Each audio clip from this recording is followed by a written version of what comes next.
시청자 여러분 안녕하십니까. 지금부터 정권의 안보 정도를 시작하겠습니다. 자, 이번 시간에는 말이죠. 지금 이제 국회 소통관에서 오늘 오후에요. 지금 시간에도 진행이 되고 있죠. 예, 그래서 나경원, 그 다음에 한동훈, 그리고 원희룡 요 세 명의 순으로 지금 기자회견을 통해서 출마 선언이 계속 릴레이로 진행되고 있습니다. 자, 그래서 말이죠. 지금 이 앞에서는 나경원 의원의 출마 선언이 있었고, 그 다음에 이어서 이제 한동훈 위원장의 출마 선언이 있었고요.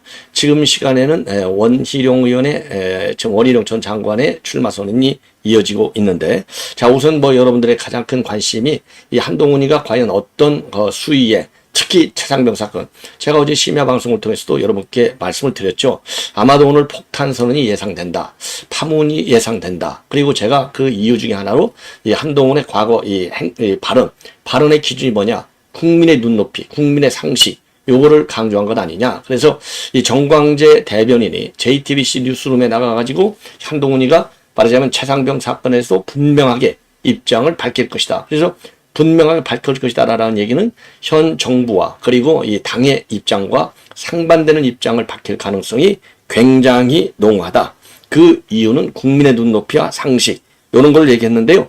정확하게 제가 여러분께 그 근거로 얘기했던 대로 국민의 눈높이를 강조하고 이 최상병 특검법 반대할 수가 없다라는 입장을 내놨습니다. 이런 가운데 우리 국민의힘에서는요, 지금 이 최상병 특검법이 국회 가결은 불문가지 아니겠습니까? 자, 그렇기 때문에 이거에 대해서는 대통령이 거부권을 행사하도록 요구할 예정이다. 이렇게 공식적으로 입장을 밝히고 났어요.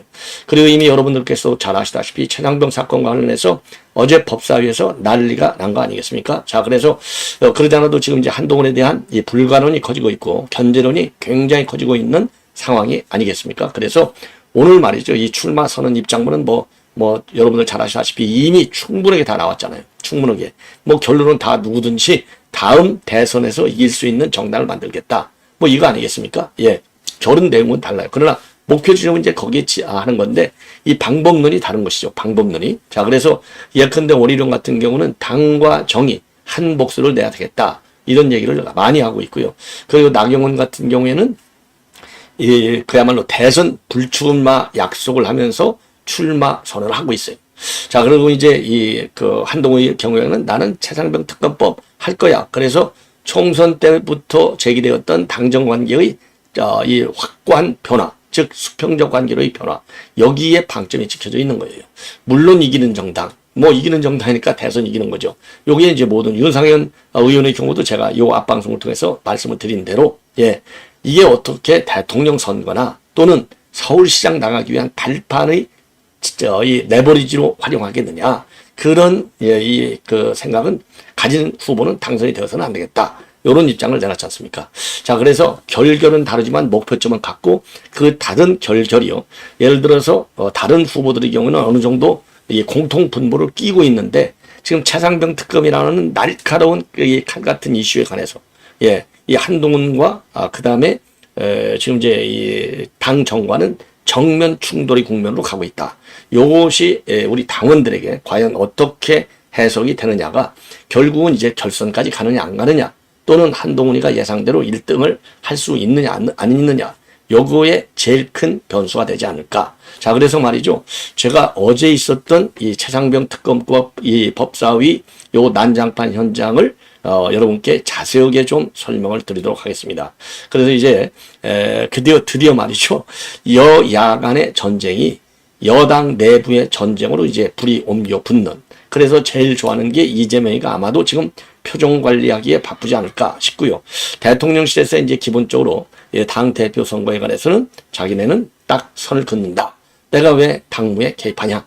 딱 선을 긋고 있고, 모든 후보에 대해서는 똑같은 잣대로 대응을 하고, 뭐라고 그러죠? 그 입장을 가지고 있다. 그리고 어느 누구도, 그러니까 예를 들어서 한동훈한테는 잘 해봐라. 이렇게 얘기했고, 그리고 이제 원희룡한테는 인정할게. 예, 출마하겠다. 그러니까 존중한다. 이런 입장을 내는 거 아니겠습니까? 자, 그래서 요 내용, 그러니까 지금 언론에서도 말이죠. 이 한동훈 오늘 발언과 관련해서 전문을 게재하고 있어요. 전문. 자, 그래서 저도 여러분께 전문을 한번, 왜냐하면 이 내용이 방대합니다. 그럼에도 불구하고 여러분들께 이 전문을 말씀드릴 이유 중에 하나가 지금 현재까지 상황으로 본다면 지지율이 말이죠. 예를 들어서 지금 이제 이 원희룡, 그 다음에 나경원, 그 다음에 윤상현, 요 분들 보면은 지금 10% 좀 안쪽으로 내려가 있어요. 그러니까 한동훈은 한 50%, 한 60% 가까이 되고 있고, 뭐 한 4-5배의 차이가 나요. 어마어마하게. 그래서 요 한동훈의 실체를 알 수 있는 게, 그리고 이제 당 대표가 됐을 때 어떻게 당과 정부, 이 역할을 설정할 것이냐. 그 전문을 보는 것이 제일 중요한 것이 아닌가. 그런 차원에서 제가 전문을 소개해 드리도록 하겠습니다. 자, 그러면 말이죠. 이 맨 먼저 전문까지 가기 전에 그래도 이제 알기 쉽게 말이죠. 이제 핵심을 짚어 드리도록 하겠는데, 우선요, 그 신문사마다 다 비슷비슷한데, 우선 죽기 좋은 자리지만 헌신하기로 결심을 내렸다. 예, 이렇게 하고 있고요. 조선일보. 그리고 이제 동아일보에서 제목은요, 막힌 곳 뚫고 끊긴 곳 잇고 무너진 곳 바로 세우겠다. 이렇게 지금 제목을 뽑고 있고요. 그리고 중앙일보의 경우에는 죽기 딱 좋은 자리, 용기 내어 결심을 했다. 이렇게 입장을 내놓고 있습니다. 자, 그래서 이 정도만 가지고서도 여러분들께서 무슨 소리 했는지 충분히 다 알겠네. 이렇게 될 거예요. 그리고 당정 관계에 관해서는요, 당정 수평 관계, 수평을 굉장히 강조하고 있어요. 그러니까 용산하고 뭐 기웃기웃하지 않고 내가 딱 중심이다 이거예요. 예. 자, 그래서 당정의 중심에 딱, 중심에 위치하겠다. 이 얘기나 마찬가지고, 보수정치 재건이야 뭐 모든 후보들이 지금 내세우는 입장문이다. 자, 그래서 말이죠. 제가 총선 내내 진심을 다해 외친 민심에 반응하고 국민의 눈높이에 맞는 국민의 힘을 만들기 위해서 모든 것을 바치는 것으로 진짜 책임을 다하려 한다. 패배의 경험을 변화와 승리, 정권 재창출의 토양으로 삼겠다. 당정관계를 수평적으로 재정립하고 실용적인 방향으로 쇄신하겠다. 보수정치를 재건하겠고 대한민국이 지속 가능한 성장을 이끄는 정당으로 만들겠다. 예. 자, 그러면서요. 예, 그러면서 당과 정 어느 한쪽이 이끄는 대로 무조건 따르는 것이 아니라 상호 존중 속에서 치열한 토론을 통해서 해법을 찾아야 한다. 그래서 무조건 따르는 게 아니라 이거예요. 예, 그냥 고고 하지 않는다 이겁니다. 예. 그리고 여의도 연구원의 당 정책 기능을 강화해서 외연 확대를 하겠다. 예. 그리고 가장 절실할 때, 가장 어려울 때, 가장 가까운 곳에서 몸으로 체감했기 때문에 당이 무엇을 바꿔야 할지를 잘 안다. 저는 워밍업이 필요 없다. 예. 제가 앞장서서 바꾸겠고 바꾸는 과정에서 충분히 여러분과 대화하고 설명하겠다. 자, 그리고요. 보수 정치를 갖다가 혁신적으로 대응하고 대한민국의 미래를 준비하겠다. 이런 취지로 되어 있습니다. 자, 이 정도가 이제 되면은 여러분들께서 확실하게 말이죠. 아, 이분이 이제 한동훈이가 앞으로 당 대표가 됐을 때 이런 식으로 이제 운영해 나가겠구나. 자, 그래서 요게 현재의 당이 처해 있는 상황. 그리고 이제 앞으로 나가려고 하는 지향점. 그리고 이제 뭐 용산에서 공식적인 입장을 내놓지 않지만은 윤 대통령이 지금까지 추진해왔던 정책의 방향. 요거하고 과연 어느 정도에서는 충돌할 수 있고 어느 지점에서는 윈윈할 시너지 효과를 낼 수 있는지 그림이 대충은 그려지지 않을까 이렇게 생각이 듭니다.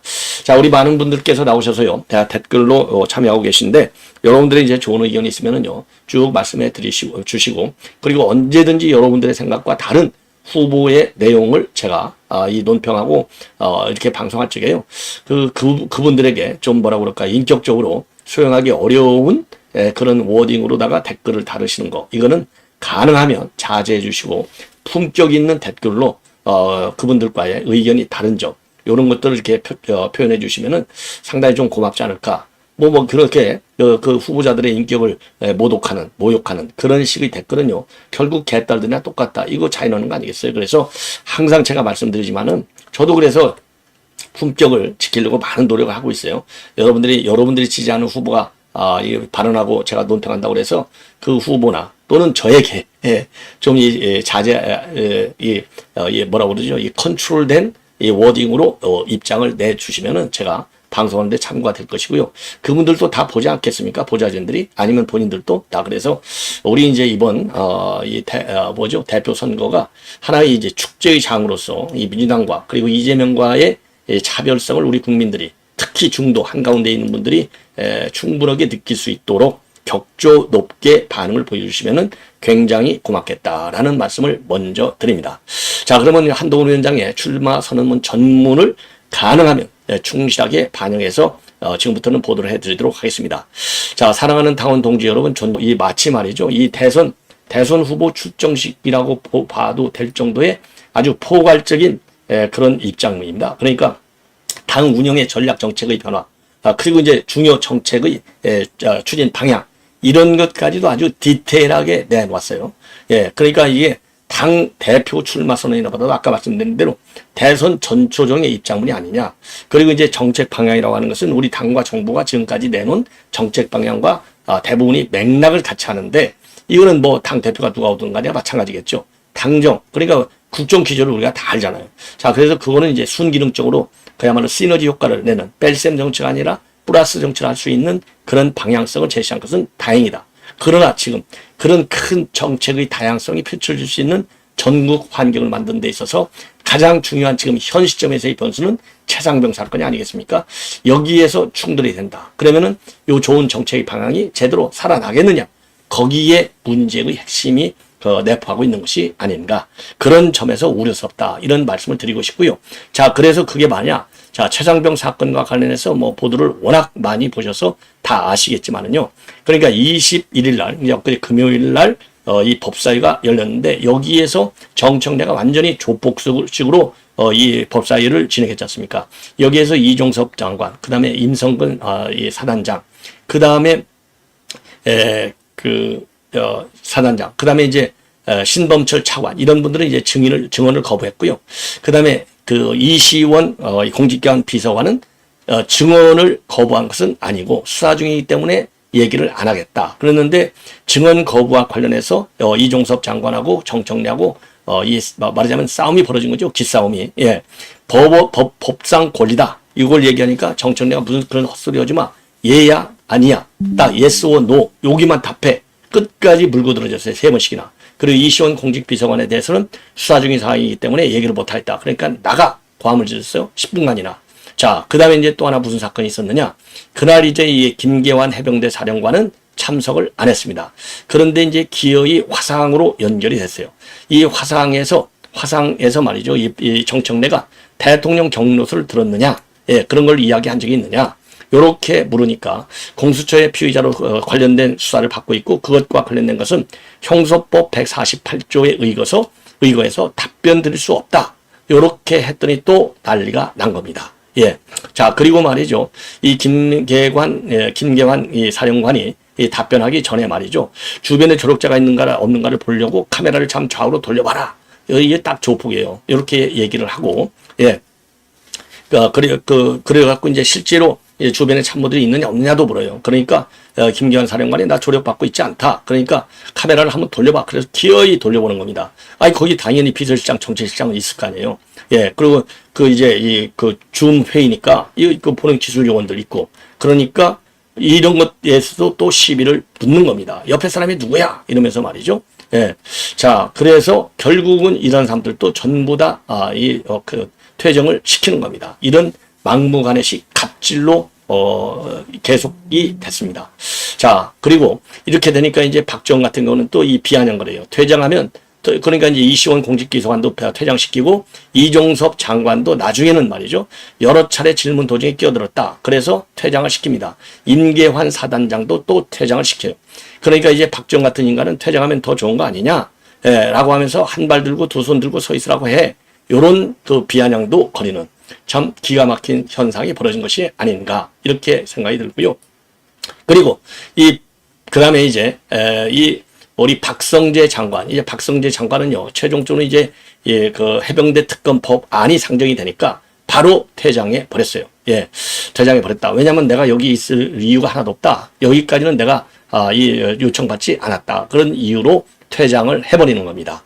자, 그래서 그날 말이죠. 이 박성재 장관은 왜냐 이제 정청래가 법안 심사 동안 대기해달라. 그러니까 박 장관은 지금부터 진행되는 회의에는 내가 출석 요구를 받은 바 없다.